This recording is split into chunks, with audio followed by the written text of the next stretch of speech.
It's all right, everyone.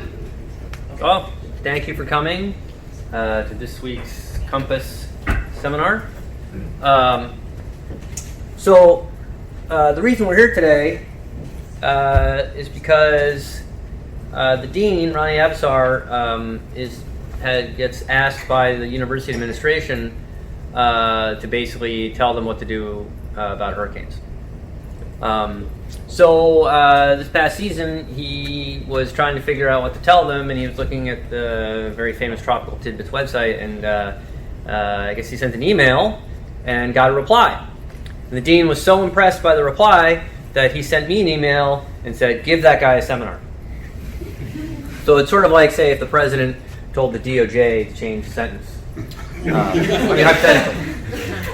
So anyway, so I didn't have any choice. So I was like, okay. So I was like, okay, but who's going to pay for that? He said, no, don't worry, I'll pay for it. Anyway, but that is not necessary anymore because Levi has actually joined University of Miami CMIS, and so now the travel costs are minimal. Okay. So Levi Cowan, that's what he told me to say it, got a Bachelor's of Science in Applied Physics with a concentration in atmospheric physics from the University of Alaska in Fairbanks, Alaska. So what town in Alaska are you actually from? A little town called Homer. Okay, and like where relative? Pacific coast on the southern coast. Okay, so it's like the part of Alaska that we forget is Alaska. The part that's not so cold that you freeze in place. Okay, all right, okay. Then Levi went to Florida State, and he just finished his PhD at Florida State on the topic that we're about to hear about today. And he has lots of other skills, including knowing lots and lots of computer languages like Python, LibreOffice, Google Docs, Apache, NGINX, UWSGI, IP tables, SSH, NFS, Node, curl, CURL, and more. GIMP, Pate.net, Inkscape, ImageMagick, MySQL, MariaDB, QGIS, Git, Gulp, VIM, Docker, WGRib, WGRib2, G2CTL, Cartopy, Xarray, Jupyter Notebooks. I've heard of that. So, but I think the most interesting thing on here was apparently Levi took second place in an Alaska State piano competition. So, now admittedly, there's only like 7 other people in Alaska. So I think that's still really cool. So let's hear from Levi.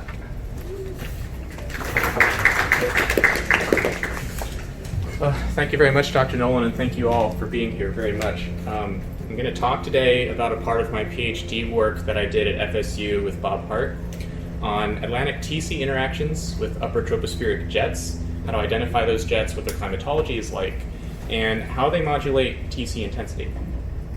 And I'd like to start with just a real-world example. This is a water vapor satellite loop of the development of Hurricane Rina in October 2011 in the Western Caribbean. And what I'm highlighting at the end of this first part of the loop is just a couple of upper tropospheric features approaching the hurricane from the north, such as this upper-level trough digging into the northeastern Gulf of Mexico, and a developing jet between that trough and the TC seen here.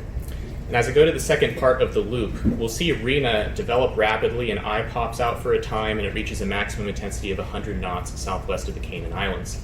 But you'll see as this runs through again that this upper trough is also leaving the scene very quickly to the east here. And as that trough departs, this jet to the north of Rina weakens. And as that jet weakens, Rina does as well, actually rapidly decaying on approach to the Yucatan Peninsula at the end of this loop. And so we have this intriguing situation where Rina undergoes a period of rapid intensification, followed immediately by a period of rapid weakening. And yet during this entire period, Shear is near constant at about 100 or at about 20 knots, give or take.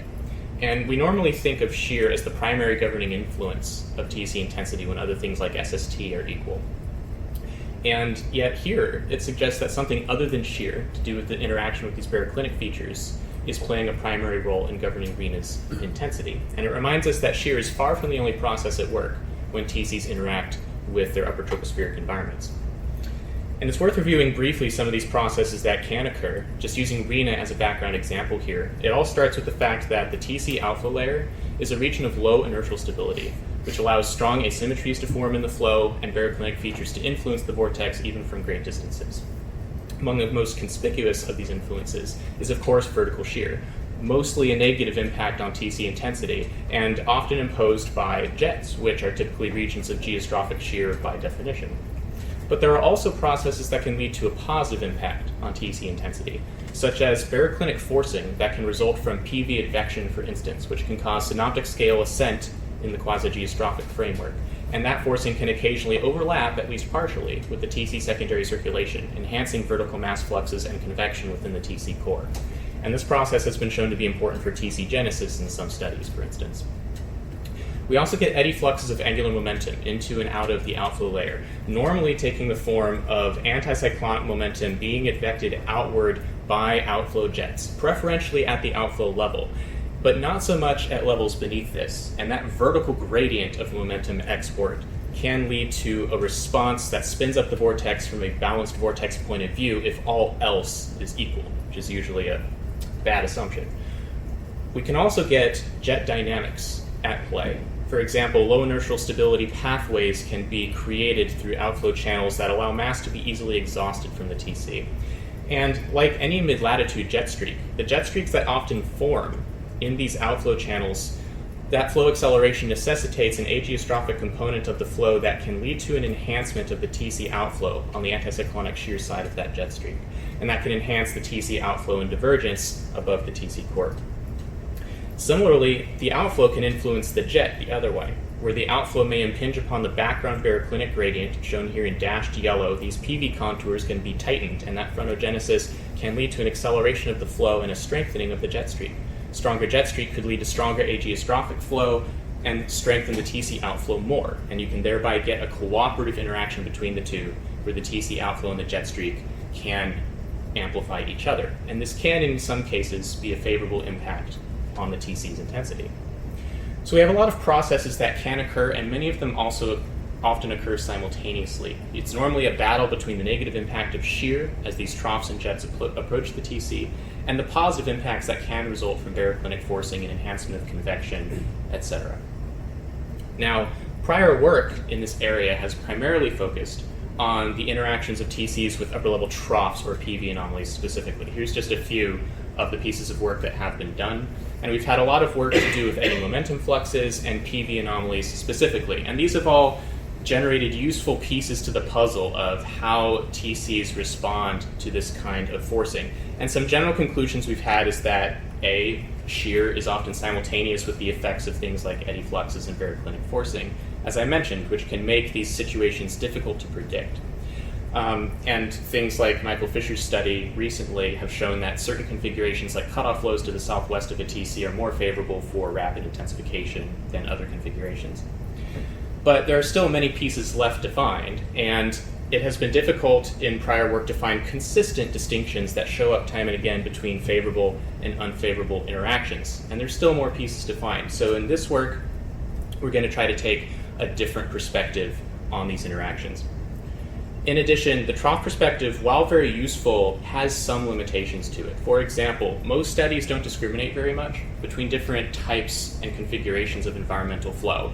The recent study I mentioned by Michael Fisher does break PV anomalies into 3 different groups, which is a step forward, but most work has general criteria for environmental interactions that doesn't distinguish between different flow geometries, and we'd like to have a way of getting more specific than this.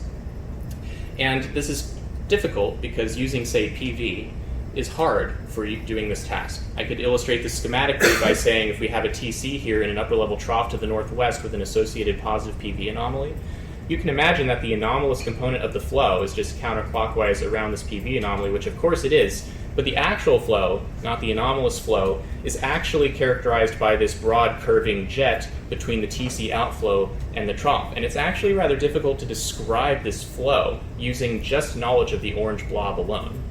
And what we really would like to know is what is the characteristics of the environmental flow interacting with the TC directly? Difficult to do with PV only.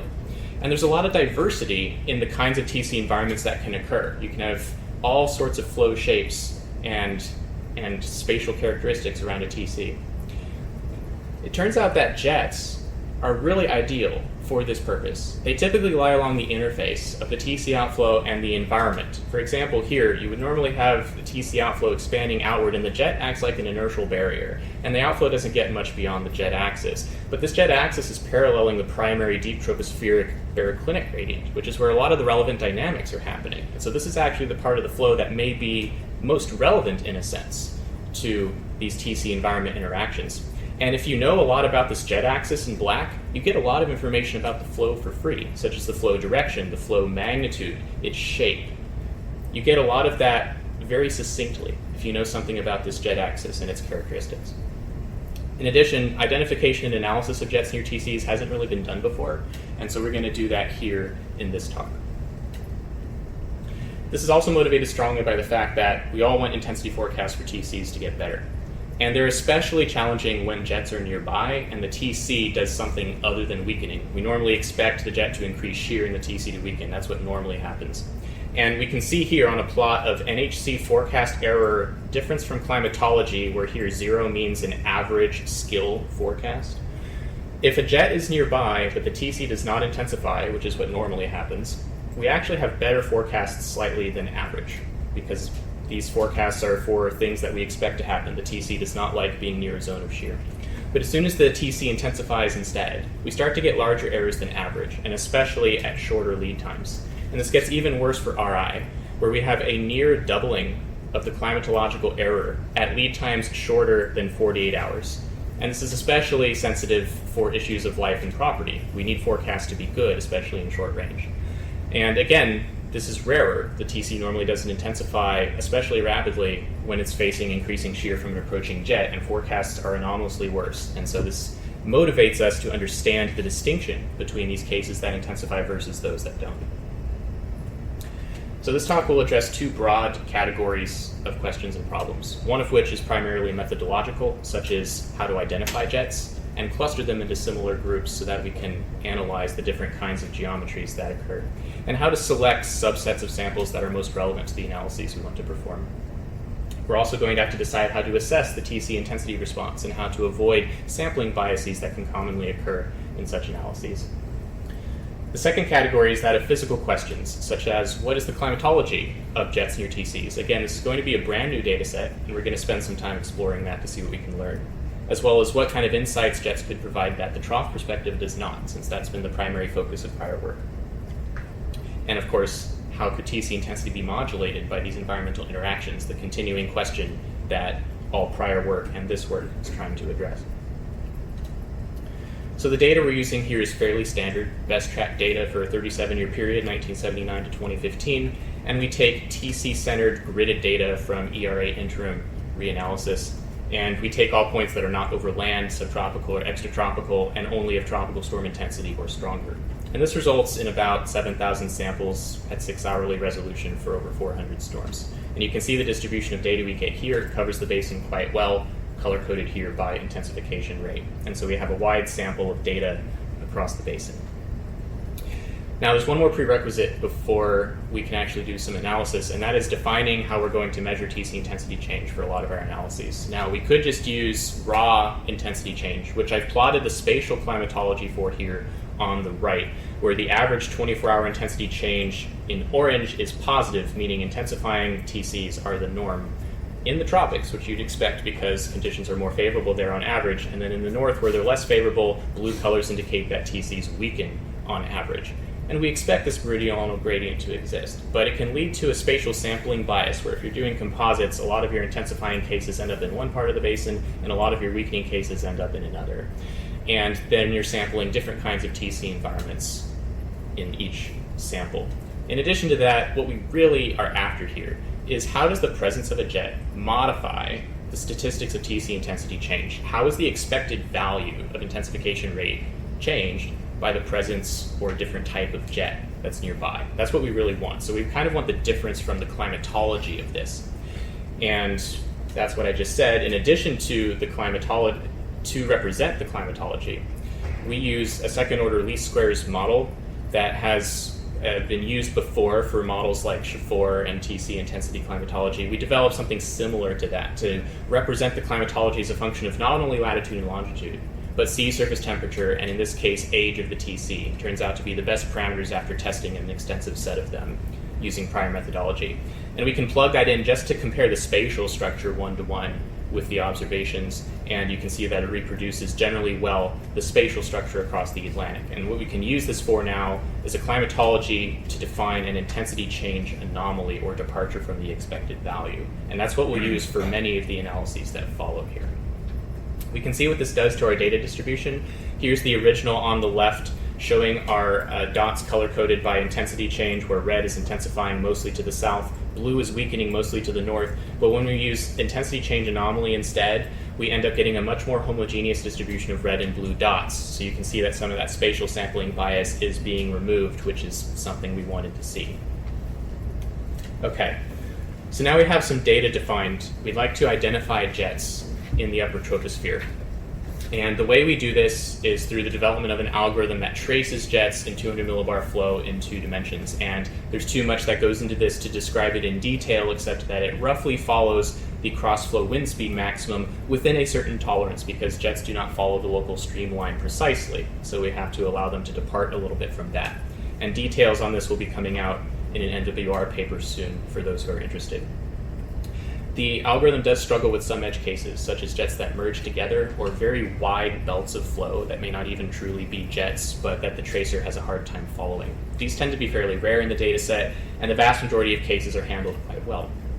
Here's an example for Hurricane Opal, showing the 200 millibar wind field here with wind speed in purple, showing a strong jet streak to the north of the storm.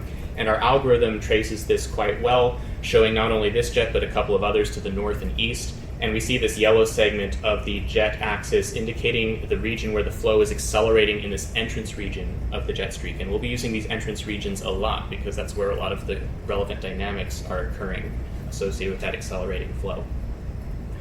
So what we can do now is apply this tracing algorithm to all of our samples over 37 years. And that gives us over 30,000 jets within a 3,000 kilometer radius of our TC samples. And just for reference, jets are nearly ubiquitous within about 2,000 kilometers of Atlantic TCs. There's almost always at least one within that radius. And you might have like a ERA-Reanalysis or NCAR reanalysis? This is ERA-Interim for the graded data.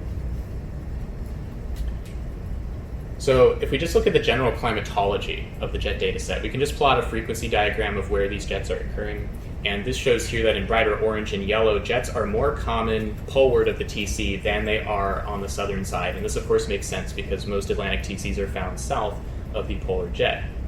We can see that there's a broad local minimum just offset to the east of the TC. This is cool. This is actually the reflection of the outflow anticyclone, which is shifted slightly down shear, where the mean shear is out of the west. And this is where you see the minimum in jet occurrence, where that outflow high exists.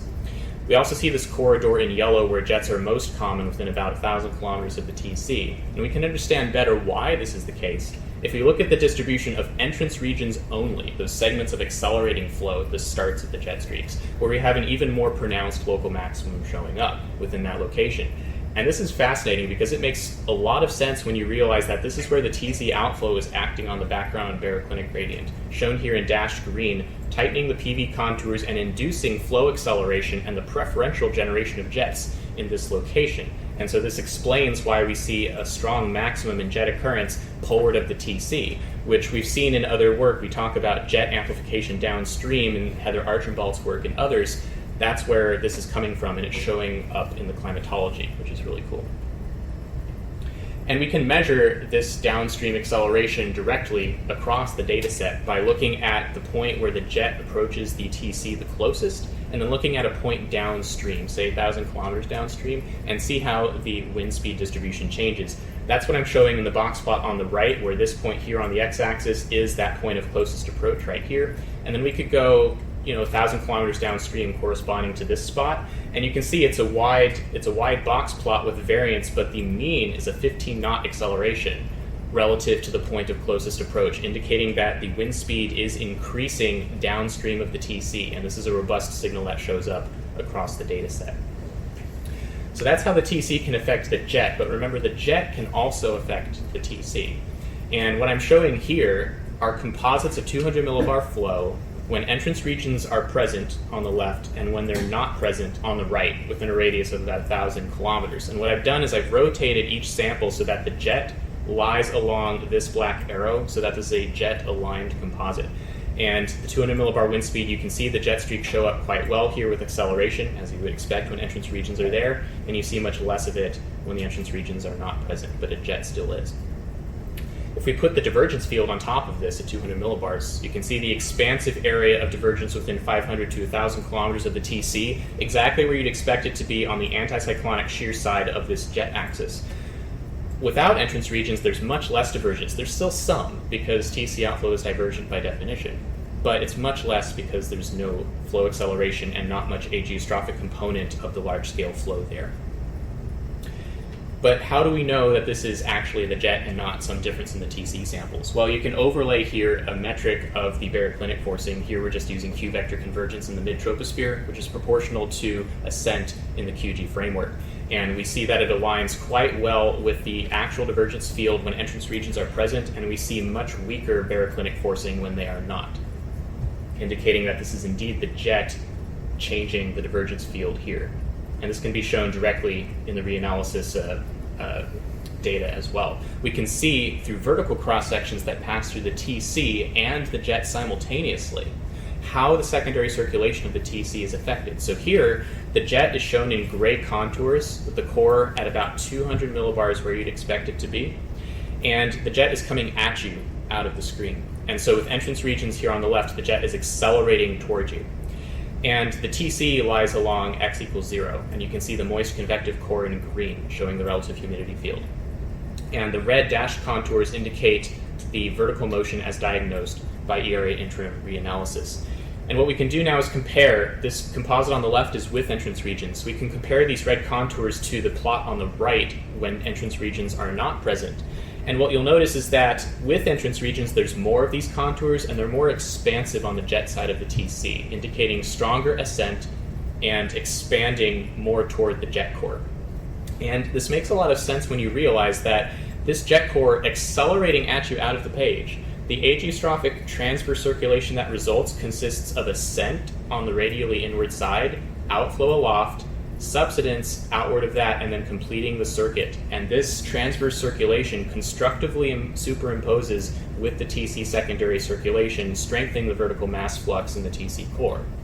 And this doesn't occur over here because the jet is not accelerating in this case, so we really don't have that kind of transverse circulation, and so we see a weaker response in the TC core. And other analyses that I did in my dissertation can be used to show that this is indeed due to the presence of the jet and not to any TC intensity differences. Okay. Sorry, Levi. Yes. That's a really important point. So can you just say a little bit more about how you can say that? You don't have any slides. So you can correlate, so since this is a lower resolution reanalysis in the context of TCs, about 70 kilometer grid spacing, it's not perfect, but what you can do is take an area integrated vertical motion, correlate that with what ERA-Interim's representation is as a function of TC intensity, what you would expect, and then project based on the TC intensity in the sample, what vertical motion would you expect integrated in the reanalysis given the sample intensity, and then compare that to what you actually get from the actual field here, and this greatly exceeds it statistically significantly, indicating that what you would expect from the reanalysis, you're going way above that because the jet is there, which suggests that it's due to the environment, not the vortex itself in the reanalysis.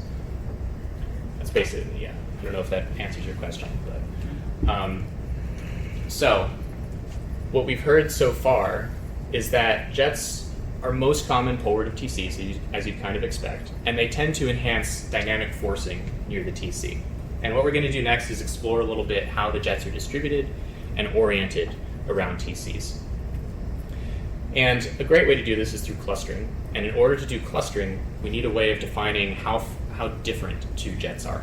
And you can simply do this with a couple of metrics, for example, the Euclidean separation between each pair of jet traces point by point along the traces, and you can also look at the trajectory difference between two segments of those traces and just take the angle between those flow directions. And we simply here just take a linear combination of those two to form a distance metric that can define how different two jet traces are. And with a metric defined, we can then perform what's called hierarchical agglomerative clustering, which if you now imagine jets as points instead of curves, just for simplicity, you might have a data set like this of data points distributed that you might want to cluster meaningfully. And the way this works is basically to say that, okay, every data point is its own cluster of one, which in and of itself is not super useful. But then using the distance metric we just defined, we can start merging together samples that are closest together, progressively merging clusters until you end up with one giant cluster that encompasses all data, which again, not very useful. But the idea is that there's a step in the middle here where it's optimal to stop, where the clusters are most statistically distinct. And here, for example, that might be this step, where you get 3 clusters of meaningful separation of the data. You're not guaranteed to get that, but you can optimize where you might find meaningful clustering. If we now do this for jet samples instead of just dots, the optimal place to stop turns out to be at about n equals 7 clusters. And I can show those to you here, where I've plotted polar coordinate plots for all 7 ordered from largest to smallest, where each gray line is an individual jet sample, and the black arrows are the mean jet traces for those clusters. And this largest cluster here in the top left contains nearly half the data. And you can see that this is basically all jets north of the TC that are generally westerly in orientation, roughly. And this makes a lot of sense when you remember that, well, jets are most common poleward of TCs, and you'd expect them to be westerly in orientation because of the background baroclinic gradient. So it makes sense that they're the most common type here. But as we look through the other clusters, we start to see other recognizable jet types and flow configurations that we can start to apply labels to. So we have our poleward westerly jets here, but then the second most common cluster is actually that of outflow jets on the back side of the outflow anticyclone to the south of the TC, out of the east or northeast, which of course happens a lot when you have an equatorward outflow jet. And we also have low tropopause cases, TCs that might be located north of the subtropical jet or beneath an upper level trough or an upper level low, and you get these westerly jets to the south in that case where the tropopause is at a low vertical level. And you also get these anticyclonic wave-breaking cases where you have these northeasterly jets to the west of the TC, typically outlining the forward flank of a ridge, leaning over, tilting to the west of the TC with a corresponding trough that's normally like this. And this jet outlines the edge between those two, so the typical wave-breaking kind of geometry. And then we have some less common cases here on the bottom row. But it's important to remember that TCs typically have more than one jet present simultaneously. So for example, clusters 1 and 2 often occur at the same time. So many of the TC samples occur in more than one cluster. In fact, in 81% of cases, that's true. And so what we really want to do here is cluster groups of jets in order to get truly distinct flow geometries. And we can do this, for example, for clusters of 2 or groups of 2 and cluster those. And like I said before, the first 2 clusters often go together. So the strongest one here consists of a poleward westerly jet to the north and an outflow jet to the south occurring simultaneously, which you'll often find when the TC is beneath an elongated subtropical ridge, for instance, or just has dual outflow channels. One of those 2 things will give you that geometry. Then we can see the anticyclonic wave breaking pattern again with the northeasterly jet outlining that ridge to the northeast, and then the trough outlined by another jet going this way north of the TC. And so those 2 jets together show you that pattern. And what this is really showing us is that clusters can, well, be useful for describing how jets are distributed around TCs, but they also illustrate the utility of jets in describing the flow geometry very succinctly. If you know the jets that are around the TC, you get a lot of information about the flow's shape and character. And we can put this to work immediately for the purposes of this talk and analysis. For example, you could just ask if you wanted to do some analysis of negatively tilted troughs in the northwest quadrant of a TC. You could just put constraints on the jet dataset and say, I want jet segments oriented west of due north in the northwestern quadrant. And if you do that, you would get a composite 200 millibar flow field like this, where you have jets meeting the criteria you want, and they give you this negatively tilted trough axis that you were targeting. So just by constraining the jet characteristics to what you want, you can subset different kinds of flow fairly easily. And this can be quite useful for many analyses that is difficult to do with just, say, PV anomalies alone, for instance. We can put this to work immediately for ourselves here. For the purposes of this talk, we're going to look at typical jets that are typical of TC jet interactions or TC trough interactions, generally westerly jets passing north of the TC. For example, environmental jets that approach from afar, reach a point of closest approach, and then continue radially outward. These are going to be distinct from a different type of poleward jet that begins closest to the TC and curves anticyclonically away. These are more outflow jet-like in nature. We're going to focus mostly on environmental jets for the remainder of the talk and kind of just ignore this type for the purposes of this presentation here. And just to check that these definitions generally work, here's the 2D distributions of those two types that give you basically what we expect with the mean here, westerly jet approaching and then continuing beyond the TC, whereas outflow jets begin close to the TC and then curve away. So these definitions are giving us basically what we expect here. Okay, so now that we've examined this large data set a bit, and we've identified some typical jets to the north of the TC, we're going to use that subset to explore how such jets are related to TC intensity. There's some very interesting relationships that jump out right away. For example, the relationship between jet proximity and TC intensity. So here what I'm plotting is the distance of closest approach of the closest jet to TC samples, and on the y-axis is the intensity change difference from climatology, or its expected value. And so what you can see, for instance, is that when jets are very close, say closer than 500 kilometers, these intensity change anomalies are negative, indicating that the TC is weakening more than average. And you'd expect this to be true because if jets are close by, you can imagine they impart more shear on the vortex. Whereas when we get jets farther away, there's generally less shear, and so the mean intensity change is actually larger than expected. And again, this makes sense because if we just plot the shear relationship here directly, you can see that when jets are close by, the shear is much higher, 20 to 25 knots, compared to when jets are farther away and the shear is much lower. And you can just sort of ignore these due to low sample size here on the right. And there's an interesting point on the graph on the left where you can see that this curve actually flattens out at about 1,700 kilometers, and this could be interpreted potentially as a distance beyond which jets stop appreciably impacting the statistics of TC intensity change. You can imagine that at some point a jet is just so far away that it doesn't really affect the TC that much.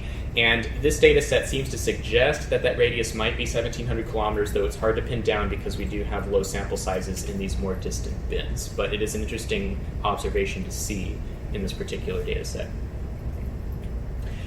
Okay, so we're going to compare now some cool stuff between RI and RW cases, rapid intensification and rapid weakening. And again, we're dealing with environmental westerly jets to the north of the TC. And these are just the frequency distributions of where they occur between the two. So we have RI on the left, RW on the right. And again, they're both generally westerly jets on the poleward side. They don't look radically different at first glance.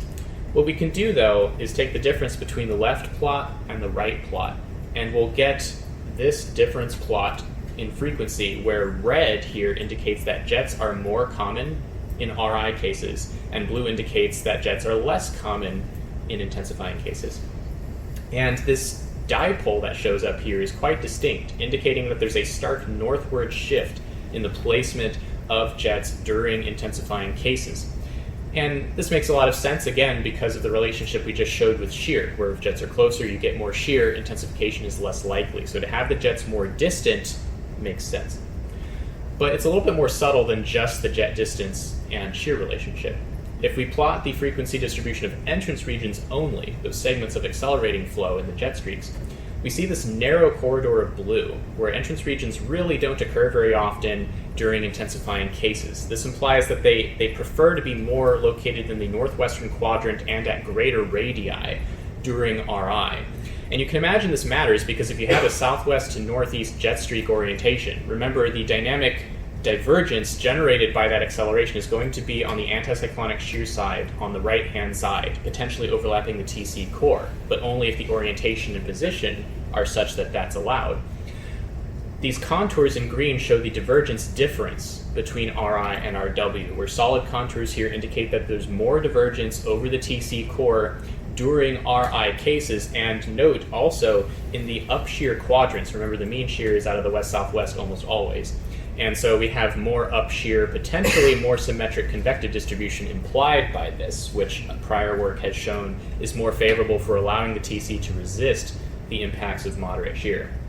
We can explore this a little bit more if we look at the distribution of entrance region traces directly, where here each gray line is an entrance region and each dot is the starting point of where the entrance region begins.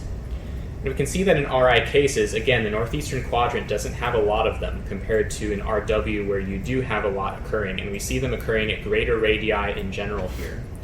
We can see what this does to the divergence field in blue at 200 millibars, where we have a stronger and more expansive field of divergence overlapping, at least partially, the TC circulation during RI, whereas in RW we have weaker divergence. And it's a similar story for baroclinic forcing, where we have stronger Q-vector convergence in the mid-troposphere in RI cases, but much weaker and more diffuse in weakening cases. Now, some of this has to do with the entrance region positioning that I just mentioned being more optimal for that, but also the characteristics of the entrance regions. For example, entrance regions tend to be much longer in RI cases and have greater end-to-end acceleration in RI cases, both of which would act to intensify and expand the region of dynamic divergence that results from the presence of that entrance region. And so the position is important, the strength is important, but the orientation of the entrance regions may also matter a little bit. And to do that, we have to define what we might mean by orientation. So just briefly here in a schematic, if you have a jet and an entrance region segment in red where the flow is accelerating, you can look at the local radial direction, normal to that is the local tangential direction, and you can measure the angle that the entrance region makes relative to that. And so if theta is positive, as it is here in the schematic, the entrance region has a component radially outward to start. If theta was negative, it would have a component radially inward to start, and if it was 0, it would be right along this local tangential direction. So what we can do now is break up our data set of entrance regions now for all data points, not just RI and RW, but any kind of intensity change sample. We can break them up into negative orientations here, where you can see the mean entrance region is radially inward at the beginning, near 0 where it's tangential at the beginning, and positive orientations where it's pointed radially outward at the beginning. And so now we want to ask ourselves, okay, how does TC intensity vary as a function of this orientation angle? And we can just plot that right away. Now remember, we saw earlier that jets closer than about 900 kilometers are associated with mean weakening relative to climatology in general, because shear is elevated when jets are closer than that, on average. And so what we see here on the right is a plot with intensity change on the y-axis, and there's the 0 line. And this is as a function of orientation angle, and most of these points are negative because we expect weakening on average when jets are really close like this, so this is not surprising.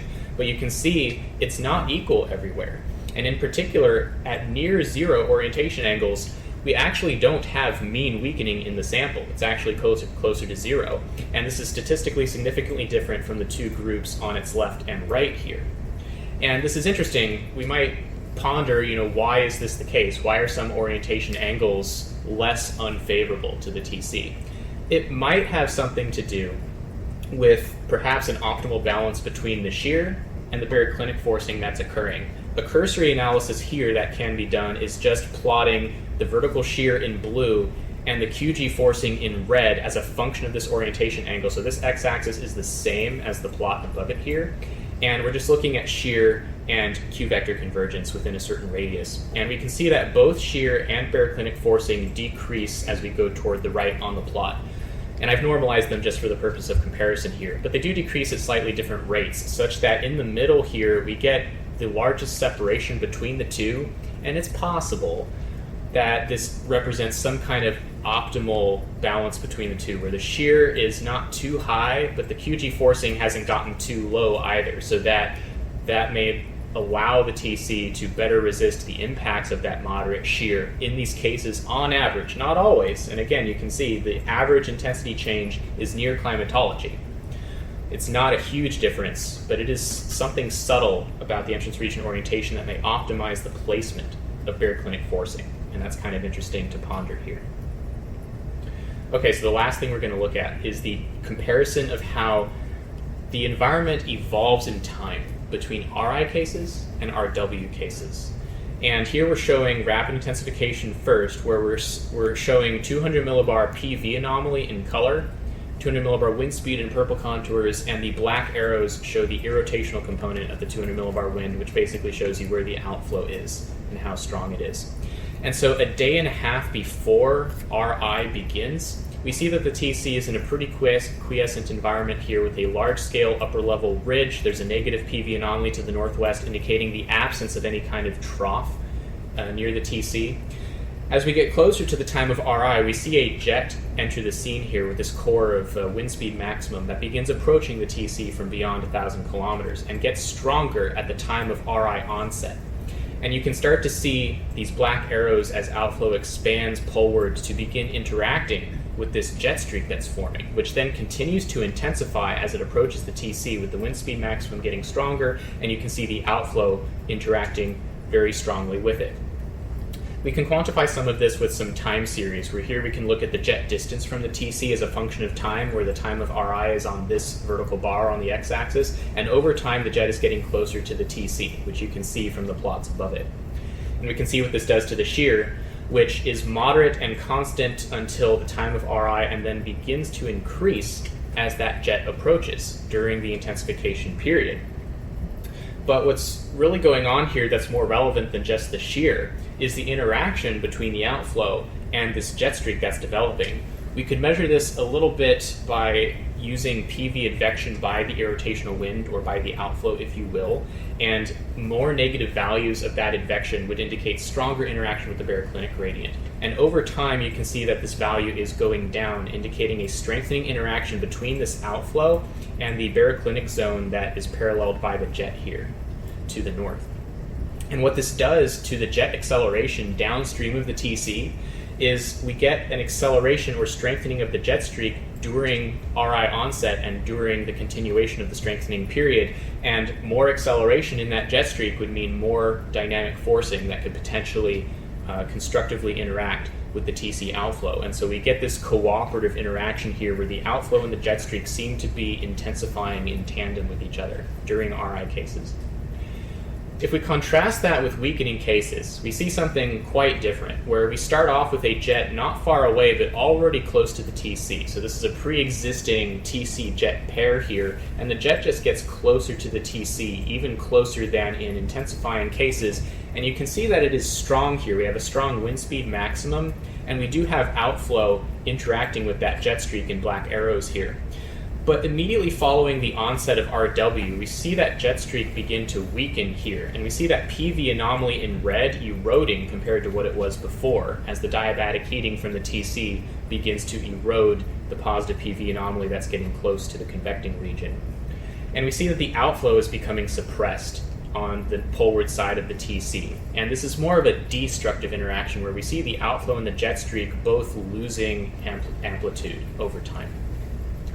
We can again compare what's going on here with RI cases, which are still showing up here in red, weakening cases now in blue. Again, the jet is getting closer to the TC in both cases, but in RW cases in blue, it's just closer the whole time. And if it's closer the whole time, you're getting larger shear. You can see the shear goes much higher in weakening cases and much sooner compared to intensifying cases. And of course, that makes sense. Higher shear, you're going to get weakening more often. But again, it's not only about the shear here, because the shear still gets pretty strong in intensifying cases. These are at levels that you would typically not expect RI at. So then what else is going on? Again, it's the comparison between the interaction with the jet, which we can compare here between RI and RW cases. And it turns out that the interaction is not very different in magnitude following the onset of RI or RW. But there are some differences about a day beforehand, where in weakening cases, the strongest interaction actually occurs at this time, right before the PV anomaly begins eroding and the jet streak begins to weaken after that. So it pops up here to weaker interaction. And as that happens, the jet streak begins to weaken, where in blue here you can see the acceleration go down. That jet streak and its associated forcing is weakening. Whereas in intensifying cases, we see the interaction strengthening consistently over time, concurrent with the shear increase, leading to a jet acceleration and a cooperative interaction that might be helping to offset the negative impacts of shear on the inner core. Okay, so we're kind of coming to the end here, and just to summarize some of the things that we found, and one of the big motivations for even doing this work in the first place, improving TC intensity forecasts remains a focus of our field, and they happen to be particularly challenging when jets are present and when TCs are interacting with baroclinic features that typically weaken the TC, but when they don't, that's hard to predict, and we get very large errors at short lead times. And this motivated questions about how do we distinguish such cases and what is different about them. And we used a different perspective in this work. Instead of TC-trough interactions, we're looking at the jets, which allow us to describe the flow geometry in kind of a more flexible way around TCs, and also provide a different focus on the part of the flow that in some ways is most dynamically relevant to the TC, because again, jets parallel that baroclinic gradient that is so important to many of the processes that occur when the two interact. We used this data set to find a subset of TC environments with typical jets poleward of the TC to quantify their relationship with TC intensity. And some of the relationships we found here were kind of general, broad brush, and sort of known to be anecdotally true, like having a jet closer to the TC generates more shear, more likely to weaken the TC, but we're now quantifying that relationship here for the first time, where we can see how jet proximity truly affects the statistics of intensity change, along with how jet entrance regions affect the transverse secondary circulation of the TC, which is so important in these interactions because it is precisely that baroclinic forcing that is often combating the impacts of shear by leading to greater convection in the TC core, which we know can allow the vortex to survive better in some cases. But we were also able to use jets to expose some subtlety in where that baroclinic forcing is placed and what configurations are most optimal. And we found that entrance regions located northwest of the TC and at moderate radii of beyond 500 kilometers and oriented tangential to the TC are most optimal for that baroclinic forcing to allow TCs to weaken less often than in other configurations.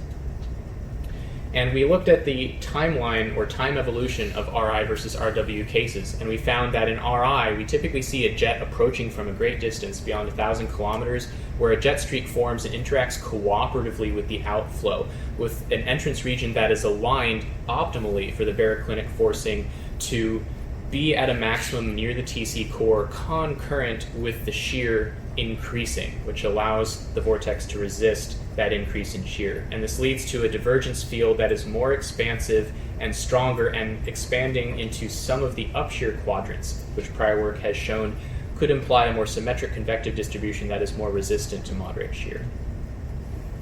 Compared to weakening cases, where we see a pre-existing jet that is much closer and generates more suppressive and stronger shear, and a jet streak that is weaker, has less acceleration, and is not positioned optimally for baroclinic forcing placement. And this leads to a divergence field that is confined more down shear and less in the upshear quadrants, and that a more asymmetric distribution of convection that is implied by that divergence field could lead to greater ventilation of the vortex on average and allow it to succumb to the shear more often, along with the fact that the shear is just stronger. And do you remember Hurricane Rina? This is the last slide here. I showed you this water vapor picture at the beginning of the talk, where we had this jet approaching Rina from afar, developing in the Caribbean. And we can see the representation of this in ERA-Interim reanalysis for the same timestamp as this satellite picture. And you can see this jet developing with 200 millibar wind speed in purple, and this entrance region where the flow is accelerating, beginning to approach the TC.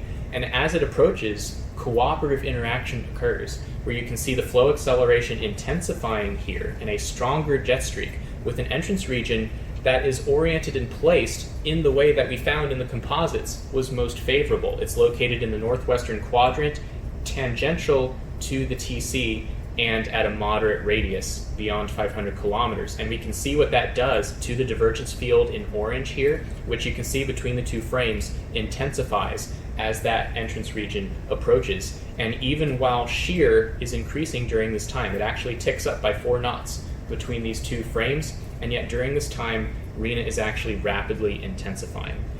And so this case kind of embodies some of the processes that we've been able to identify with this jet data set and the utility that this data set has in being able to find what kind of geometries and processes associated with those configurations happen when TZs interact with upper tropospheric flow. And there's great utility in a jet data set like this, such as selecting less common flow regimes rather than typical ones we looked at here and examining how the TC might respond to those. It could also provide guidance for modeling studies and inform what kind of simulations to run, for example. And jets also provide a very nice dimensionality reduction where you can efficiently represent two-dimensional flow with one-dimensional information. This could have rich applications in, say, machine learning, and try to figure out what kind of relationships might exist between TC behavior and environmental flow that it might be hard to find in human analysis. And you could also devise jet-based metrics of the flow for use in statistical models to see if that can improve TC predictability. For example, characteristics of the jet like its shape, flow acceleration, direction, location, distance from the TC would be hard to pull out from two-dimensional flow fields, but if you have that information from the jet trace, then you could maybe plug that in to a statistical model and see if you can get any kind of improvement with that kind of information describing the flow. And there's many other unique analyses that would be difficult, if not impossible, without a data set of jets like this. And it's the hope that this data set and the techniques associated with it could open new avenues for exploring, understanding, and predicting TC interactions with their upper tropospheric environments. And that's all I have for you. Thank you very much.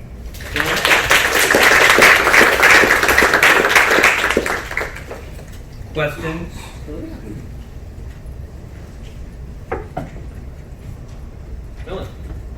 What's the most notable thing you'd say you learned from tropical database that helped your academic work? Ooh, wow. Multitasking? And coding well, which is kind of a cliche, but honestly, in my PhD work, knowing how to manage a code base was probably one of the most important and useful things that I had. And also looking at real weather data. Because developing data visualization tools allows me to look at this stuff all the time, and you have to be, I guess, intimate with the data to actually understand the relationships that you could find in your research, and I love being able to see things because I've been exposed to so many ways of looking at data that I can see things I wouldn't have otherwise. Any other questions? Michael? Levi, great talk. I think you have a really elegant framework here. Thanks for sharing it. One of the slides I thought was most interesting where you showed the evolution of the normalized QG forcing and the normalized vertical wind shear. Yes. I almost envision if you were to create some sort of bivariate parameter space where you had your axes being that normalized shear and normalized QG forcing, I think it'd be interesting to see the distribution of TC intensity change and see if there's a preferred region for intensification and rapid intensification that could be particularly useful for in an operational setting, perhaps. Mm-hmm. No, Have you done I something agree. of the sort? I haven't. This plot here was done close to the end of my work for my dissertation, and I haven't yet had a chance to look beyond this, but I would love to do something like you're describing and delve into more detail. Okay. Thank you for the suggestion. I have a question. I'm going to comment on that question. Okay, so I've been a outflow control skeptic for a long time. And I think your work is very compelling. I'm not completely convinced. But I want to go back to, let's see, one of these composites of, you're toward the end, your composites of the positive interaction. Okay, the time series? No, I think maybe one of these. Yeah, I guess that's the same thing. Okay. For RI. Yeah, so, and I asked you earlier about there's always this thing, what's making the outflow get stronger? Is the Right. outflow making the hurricane get stronger? Is the hurricane making the outflow get stronger, right? Right, So, right. when I look at these figures, I'd be like, oh, there's not much jet at all. And I could say, well, what if, the hurricanes are rapidly intensifying and then you have outflow, and by Coriolis force, if you have outflow, it turns to the right, accelerates to the right, it makes the jet. How do you know the hurricane is not making the jet? That versus the jet, for whatever other reasons, is intensifying and then influencing the hurricane. Right. Well, so stronger outflow does not always equate stronger TC, which in these environment interactions is, a big deal because the jet can approach, the outflow might go up, but the shear might go up too. You can often tell whether or not, and it's sort of a qualitative thing for a forecaster, for example, but you can see in the cloud field whether the cirrus shield is being generated north of the TC first. So for example, if you had a water vapor picture like this, you'll often see, as a trough approaches or whatever, you'll start to see cirrus get generated out ahead, not emanating from the TC. Here for Rena, you can kind of see it emanating, but you'll see the cirrus shield get generated first. And you'll see outflow get generated at outer radii first and then progressively move inward. And we actually see some of this in John Molinari's work back in the 80s and 90s, where he did case studies of Hurricane Elena and Hurricane Danny, where he showed that there was a progressive migration inward of trough-forced outflow that then led to a balanced vortex response in the inner core. And yes, it can be hard to diagnose in real time which one of those is true, but I think if you devise metrics that measure the baroclinic forcing and whether you should expect increased radial flow due to an approaching synoptic scale feature, you can then infer, like, okay, this is probably at least partially due. It's a coupled system, right? But it's at least partially due to the synoptic scale feature if you have those diagnostic tools for it. And how do you balance that against, of course, there's many like RI cases, right, with no jet interaction, right? Is that true, or maybe is that overstated? What was the first part? I'm sorry. Many RI cases with no jet interaction. Right. Of course, many RI is certainly not always due to environmental influences for sure. It's usually just internal convective dynamics and vortex dynamics for sure. There are cases where shear goes down and then RI happens, right? Right. I mean, is there some way to? I don't know. That's a good question there. But I mean, like, how would these figures look if you made those? If you look at those cases, The null cases without a jet. Yeah. Yeah. Well, you'd have to first define within what radius should a jet be absent to count as a no-jet case, because you can see influence of jets on TCs even beyond 1,500 kilometers, and that's a huge distance, and it sort of depends on the case. So that's actually a challenging analysis to do, because to have no jet within 1,500 kilometers is rare, and then is 15 kilometers even distant enough? And then it sort of depends if there's an accelerating jet to the north of the TC, even if it's very far away. You'll even see in model forecasts the outflow will expand to meet it because there's a low inertial resistance on that side. And so you inevitably get some interaction. At what point does it matter? That's a good question. At what distance does it really start to matter? I think there's more work to be done there. Okay. Are there any other questions? Could you provide some details on the clustering algorithms you use to create these composites? Sure. So, okay, clustering here. Yeah. So the way this is, did you have a part in particular about it you were wondering about? No, just general questions. How you went about looking at all these cases? You didn't look at them one by one, right? Oh, no. So you just take a full data set of these jet traces in blue, there's 30,000 of them, and then you can create a matrix representing their distance from each other. So 30,000 by 30,000 matrix of this quantity. And then you throw that into this agglomerative clustering algorithm to get a tree of groups starting from single clusters to one giant cluster. And then once you have that clustering tree, you can plot,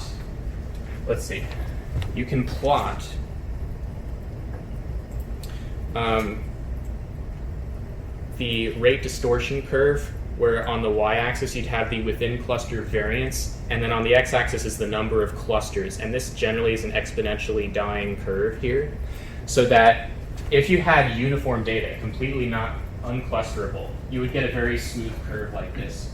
And the number of clusters, okay, what do you pick? There's a paper that showed that you can look at a cost function that shows you the departure from this theoretical curve, where you might say have it start up here and then dip down and then do this. And this point here, getting way below the theoretical value for non-uniform data, will show you where your meaningful clustering is, because that's where the variance is being minimized for this given value of x, the number of clusters. And so then you stop here, and you identify that point as where the optimal division is. That's basically what we do. Does that help? Yeah. And this minimum is what determines how many categories you had. You had several. Yeah, so we actually have 8, and then one has a sample size of 3, so we chuck that, and so we're left with 7. So this point for us is at n equals 7 on the x-axis. Any other questions? No, let's thank the speaker.